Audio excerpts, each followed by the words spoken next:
Hello, and welcome to the STAR 102 session for grades K through 12. My name is Priscilla Mendez, and I am the Renaissance District Consultant for the School District of Philadelphia.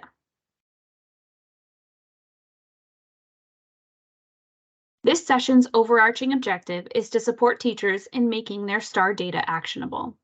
To accomplish this, we will specifically focus on 1. Creating data-driven groups in the STAR platform, 2. Assigning skill-specific formative tasks in the STAR platform, 3.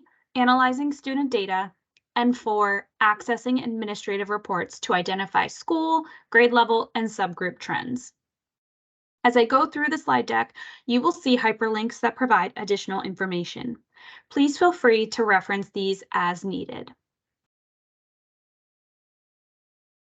To begin this session, we will go over how to create groups in the STAR platform. Next, we will show you how to access focus skills data for the groups you create. From there, we will walk you through how to assign your groups of students skill checks. We will review the various ways that you can access skill check data in the STAR platform, as well as how to score constructed response questions, and then we'll end with reviewing administrator reports. So let's start with what is the purpose of STAR testing. There are many uses for STAR testing, but the district focuses on leveraging the platform to help answer the questions listed on this slide. These questions can serve as anchors when reviewing assessment data and planning next steps based on student performance on the computer adaptive tests and curriculum-based measures. Now we are going to review the STAR testing windows for the 2023-24 school year. For this school year, STAR will be administered to all students during the 3 mandatory testing windows in the fall, winter, and spring. During mandatory testing windows, all students in K through 5 are expected to be screened with both the STAR CATs and CBMs. All students in grades 6 through 12 are expected to be screened with the STAR CATs. As a friendly reminder, it is critical that all students are testing within the dates listed for all mandatory testing windows to measure student growth across the school year. Now let's review how to create groups in the STAR platform. Before we get into grouping your students, I first want to provide a couple of helpful tips to keep in mind when you're going through this process. First, it is strongly recommended to only group students who have a similar percentile rank. This is because focus skill recommendations for individual students are based on their percentile rank or scaled score. When you look at focus skills for groups of students, it will show you the median focus skills needed to work on for students in that group. Thus, if you have higher performing students and lower performing students in a group together, the recommended focus skills will fall somewhere in the middle of the two and likely won't be useful to most students. By grouping students who perform similarly, you're ensuring that the focus skills recommended are applicable to all students in that group. Second, I want to note that you can group students across classes. This is particularly useful information for ESOL and SPED teachers who work with caseloads of students who are enrolled in various sections. Once you create groups, you'll be able to review various data reports and filter just for the students in that group. We will show you how to group students across classes momentarily. All right, we're now going to dive into how to create groups in the STAR platform. To get started with creating groups, you first need to make sure you're logged into the Renaissance STAR platform. To access the platform, you need to click on the Renaissance STAR tile on the SDP single sign-on page. This will take you to the Renaissance homepage, which is sorted into 3 columns. If you go to the right side of the page, you'll note that under View Reports, there's a Report button. Click on this button, and then click STAR/Assessment. You should now have been taken to the Reports page in the STAR platform. You'll notice there are several rows of reports, but to find the grouping function, you will stay in the first row, which is under the header Screening and Instructional Planning, and you'll click on the STAR Record Book. Upon opening the record book, you'll navigate to the top of the screen, and you'll click on the Manage Groups link. As you can see, it is located just under the Home button. Next, you'll click on Create New Groups on the right-hand side of the screen. Here, you'll be prompted to choose the students you want to be included in this grouping process. The default setting enables you to set groups for all students enrolled in a single class. However, we mentioned previously that you may want to group students across classes. If that's the case, you can click on the classes and/or students links. There, you can check off as many classes or students that you would like to be included in your pool of students available to be grouped. At the top of the page, you'll notice that one group is pre-created for you, although no students are added to this group yet. You can have up to 10 groups, and you're able to name your groups however you see fit. Please note that students cannot see the name of the group that you are placing them in. As you can see, there are two metrics included for your consideration when grouping students.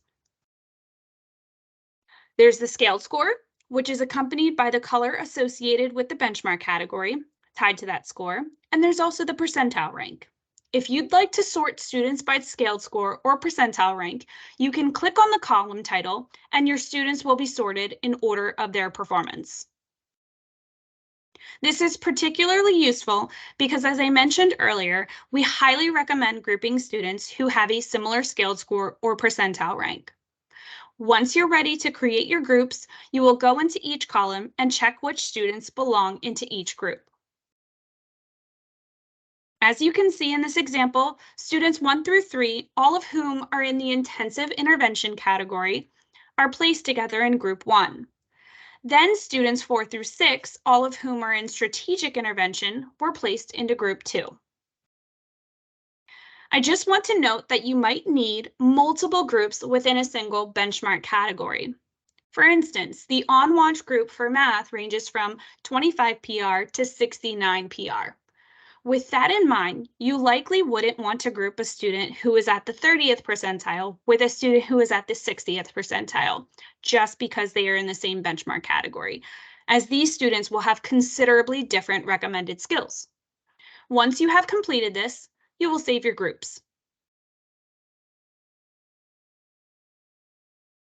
Now, when you're in certain reports, you'll be able to search for results for specific groups of students you have created within the platform. Next, we are going to review how to access focus skill data in the STAR platform. Focus skills emphasize the standards that are most foundational to each grade level. These skills have been identified by STAR as being critical prerequisites to master upcoming skills within the learning progression. What you see on the screen is an excerpt of a dashboard that's available on the Renaissance website that outlines all of the focus skills for both math and reading by grade. In this example, 8th grade math, you can see that the focus skills are further organized by domain. Next, you'll notice that the dashboard identifies the number of focus skills for each domain at that grade level. In this example, you can see geometry has 7 focus skills. If you click on the plus sign, you can see a list of all of the focus skills listed for each domain. Finally, you'll notice that when you open a focus skill, it gives you the skill's position. The number refers to where this skill falls in the learning progression for all math skills across all grades. For ELA, there are 851 focus skills across all grades, and for math, there are 1,102 focus skills. The link to this dashboard will be shared at the end of the session on the resources slide. Now, to identify focus skills, you will need to go back to the reports page, and you will stay in that first row under the header Screening and Instructional Planning. Once you're there, you will open the Instructional Planning class report. This will allow you to identify skill recommendations for the group of students you selected. There's also an Instructional Planning student report if you want to see skill recommendations for an individual student, but for this presentation, we are focusing on groups. When you're in the Instructional Planning report, you will be prompted to select the students that you want to include in this report.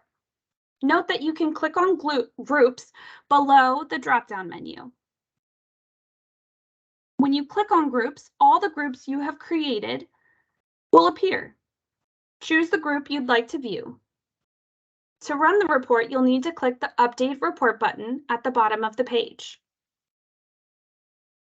Just above the Update Report button, you'll notice that you have the option to show only the focus skills. We recommend checking that off, or else you will be provided with more data than needed. Additionally, note that the Renaissance platform automatically tags all focus skills with a lightning bolt.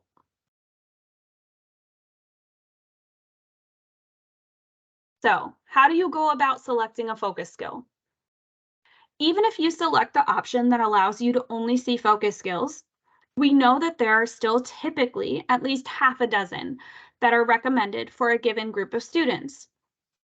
For instance, on the screen right now, we have an example of the recommended focus skills for a group of 5th grade students. As you can see, there are a dozen skills recommended.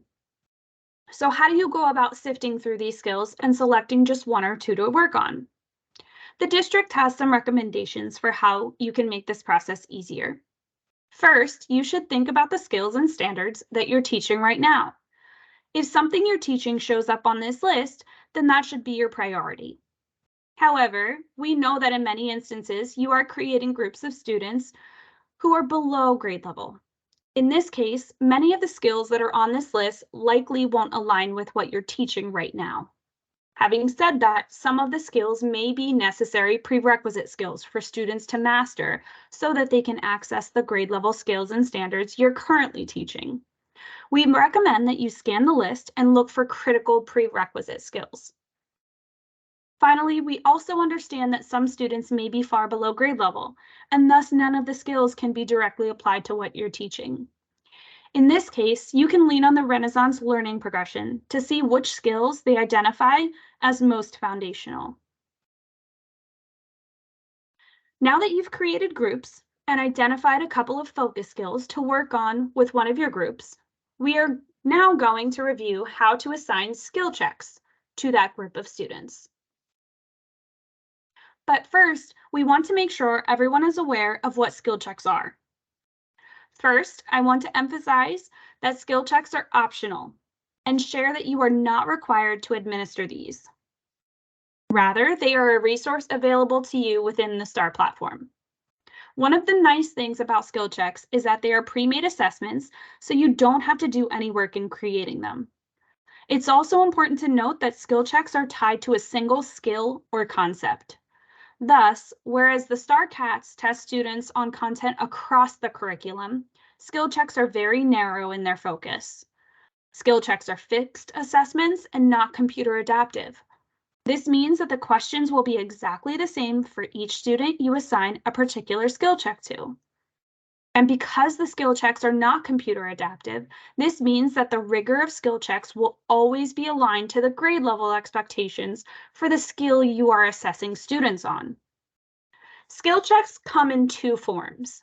The first form is 5 multiple choice questions, and the second type is 5 multiple choice questions with 2 constructed response questions.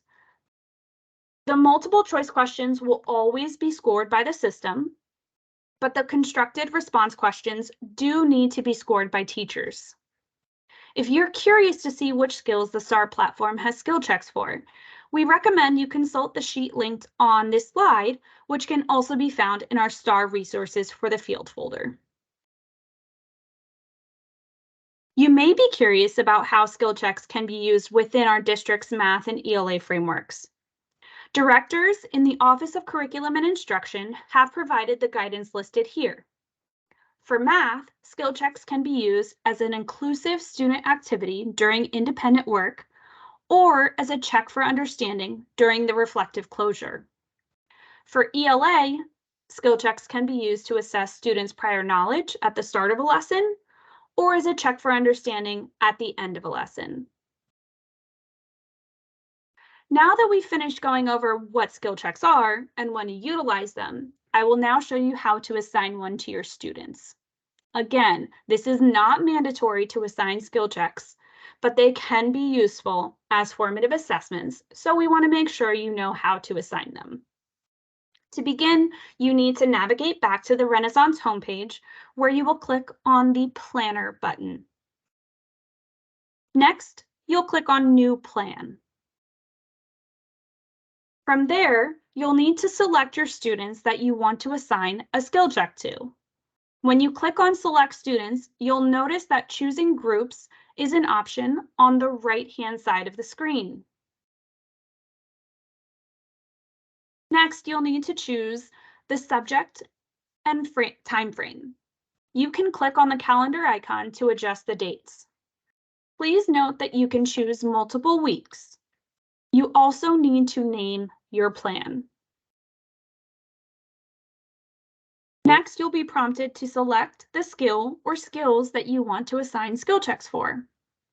There are two ways you can sort the skills that appear. The first way is by recommendation. This is based on the median performance of the groups of students that you have selected. You can also search for skills or standards on this page by using the search bar. Finally, we want to note that all focus skills will be labeled as such.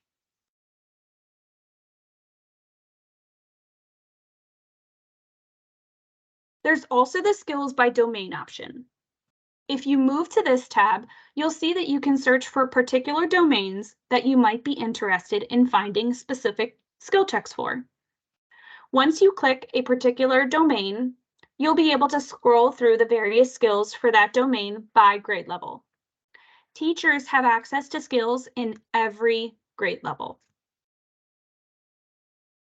So once you've figured out which skill you want to assign a skill check for, you'll check off the little box on the left-hand side of the skill. Then you'll click on Next, Find Resources.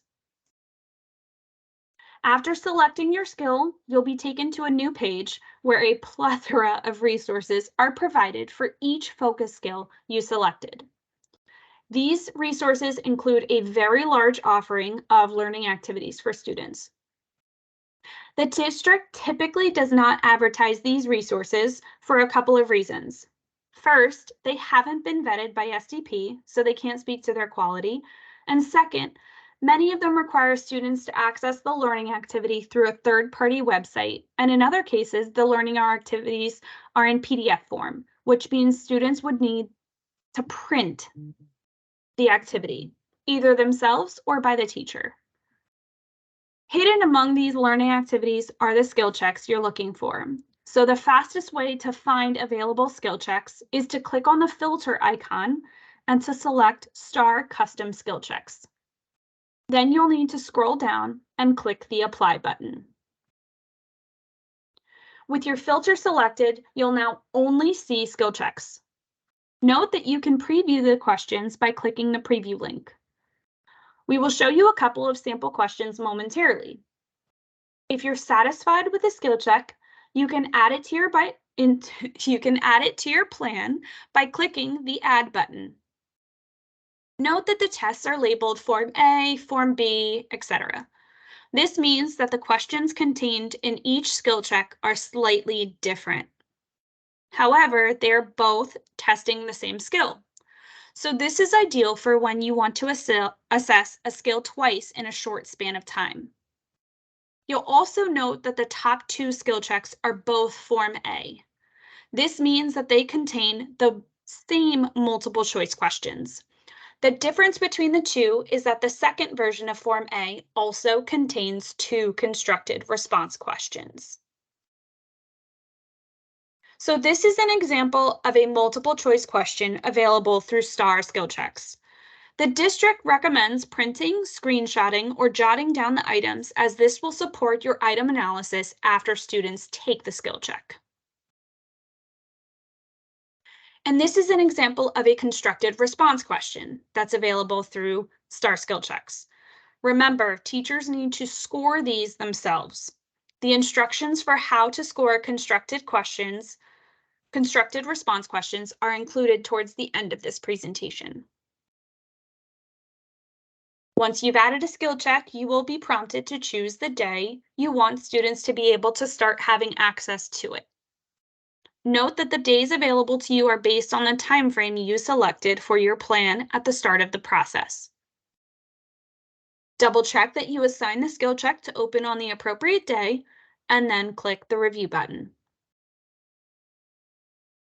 For the start date, you'll once again put in the day you want the skill check to be available for students, and you can leave the end date blank if you want the assignment to remain open indefinitely. You can also select a specific date in which you no longer want your students to have access to that skill check. Finally, you'll see your skill check assigned in more of a traditional calendar format. To officially assign the skill check, you'll need to go to the bottom right-hand corner and click Create Assignments. This is what students will see when they receive a skill check assignment in the STAR platform. Remember, it won't show up until the day it's assigned for. Now we will review how to access skill check results. So now that we've reviewed what skill checks are, we're going to shift to looking at how to access those results. First, you need to go to the reports page in the STAR platform. Navigate to the fourth set of reports titled Test Status and Results and click on the Track Student Work Dashboard tile. When you open the Track Student Work dashboard, you will see a prompt that says, I am viewing data 4. Here, you want to use the drop-down to select STAR Custom Assessment. When you click the drop-down arrow, you'll need to select Assignments from Assignment Apps, and then you'll click on the box next to STAR Custom Assessment. At this point, the results of the skill checks you assigned will be embedded within the lesson plan listed in the first column. You can see that the last column labeled Scores tells you how many assigned skill checks were actually completed. We can see this teacher had a whopping 108 skill checks completed within this single plan. So this tells us that the teacher assigned more than one skill check for this specific plan. If you click the arrow next to the plan name so that it points downward, this will show you all of the students in this class and how many skill checks they've completed for that specific plan. If you want to see class-wide or individual performance on specific skill checks, you would click on one of the light blue numbers in the Scores column. For this example, I will click on the class-wide number, which is 108. By clicking on that number, I can now see all of the skill checks that were assigned to students within that single plan this teacher created. As we can see, this teacher assigned quite a few skill checks for this plan. The first column tells us what skill check was assigned, and the third column tells us the average score for that class. To see individual student performance for a skill check, you just need to click on the arrow next to see the skill check name so that it is once again pointing downward. This will then show you how each student performed. Students who did not take the skill check will not show up here. If you click on an individual student's name, it will show you their scores for every skill check they've taken this year, including skill checks that aren't part of this current plan.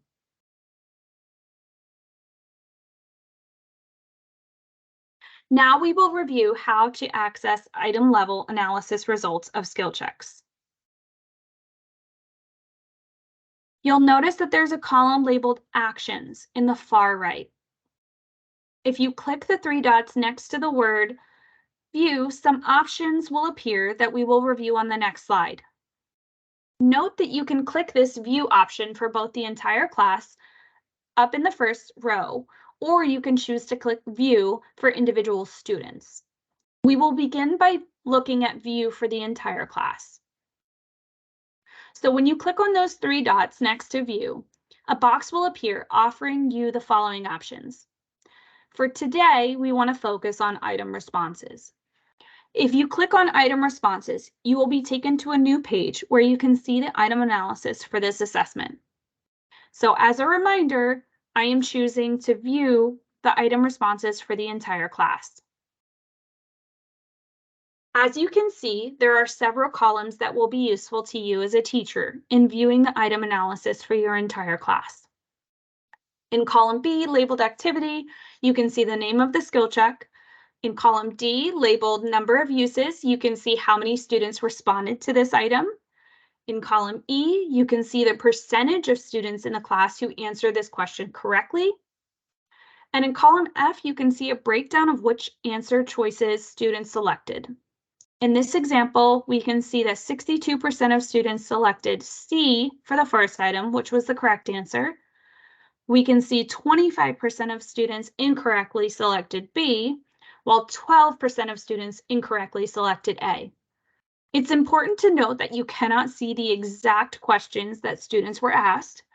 Thus, it is highly recommended that you print off the skill checks when you create your plans so that you can refer back to them when you're doing your item analysis. Finally, in the skill column, you can see the sub-skill that was specifically tested here. In looking at these two items, you can see that the sub-skill tested for the first item is slightly different than the sub-skill tested for the second item. As you're looking through the item analysis, you may want to shift your focus to a different skill check that you previously assigned. If you go to the drop-down menu under Choose an Assignment, you'll be able to select any skill check that your students previously completed, regardless of when it was assigned. Furthermore, if you want to shift from looking at class-wide item analysis to an item analysis for individual students, you can change your filter from all students to selecting an individual student. When you select an individual student, this is what the item analysis will look like drilled down to that single student. The very last topic I will review before moving on from skill checks is how to score the constructed response questions. When you are inside the planner, you will see the skill checks assigned to students as well as which need to be scored. After clicking on the student's name, you will be able to score the constructed response questions by clicking on the 3 blue dots and then Score Activity link. The exclamation marks indicate that these need to be scored. You will then click on the number. The platform will always provide the prompt, the student's response, as well as an exemplar response. There will also be a rubric provided that you can reference. Here, you will be able to score the constructed response based off of the exemplar response as well as the rubric. You will repeat this process for any additional constructed responses that need to be scored. Once finished, click Done and you will be brought back to the status page.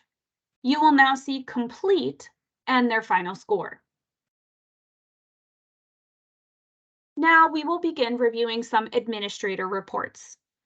These reports are available to anyone who has school level or district level access to the Renaissance Star platform. Please note that when you are in your reports, you will have to switch to the Administrator tab. I will now highlight the 5 reports pictured here. The Consolidated Assessment Proficiency Report will provide participation totals as well as percentages, and proficiency totals as well as percentages. This report is useful in identifying subgroups of students who may need additional support. The Consolidated Status Report will provide the average and/or median of various measures, such as scaled score or percentile rank, either by grade, teacher, or class. The great thing about this report is you can also pull this data for up to 5 assessment types at the same time. That means you can pull it for STAR Reading, STAR Early Literacy, and STAR Math, particularly in both English and Math, as well as for STAR Custom Skill Checks. The Consolidated Summary Report allows you to see the median or mean of the scaled score, grade equivalence, percentile rank, and normal curve equivalence. For reading, you will also be able to see instructional reading levels. As a friendly reminder, the district continues to de-emphasize the use of GE or grade equivalence. The longitudinal report allows you to compare growth for the same group of students across the last 3 or 5 years. This can allow those students to show up in trends, whether positive or negative, in cohort performance. Lastly, the State Standards Mastery District/School Report allows you to see current and projected end-of-year mastery levels for standards. Another great aspect of this report is that it will provide the distribution of students per standard into beginning, developing, and secure mastery buckets. As we wrap up this presentation, I want to quickly share some resources. Please feel free to utilize any of these links to find additional resources related to focus skills, skill checks, as well as general STAR assessment information. They contain an abundance of information and content that's useful for those that are new to STAR testing, as well as those that are more seasoned teachers and leaders. Lastly, if you ever have any questions or concerns regarding STAR testing within the district, you are always welcome to reach out to starassessment@philasd.org for support. If you would like professional development support for you or your staff, please do not hesitate to reach out directly via my email listed. Please also note that there is a help icon and live chat feature when you are in the Renaissance platform. Clicking on those can also provide invaluable support rather quickly. Thank you for your time, and I hope you found this information helpful.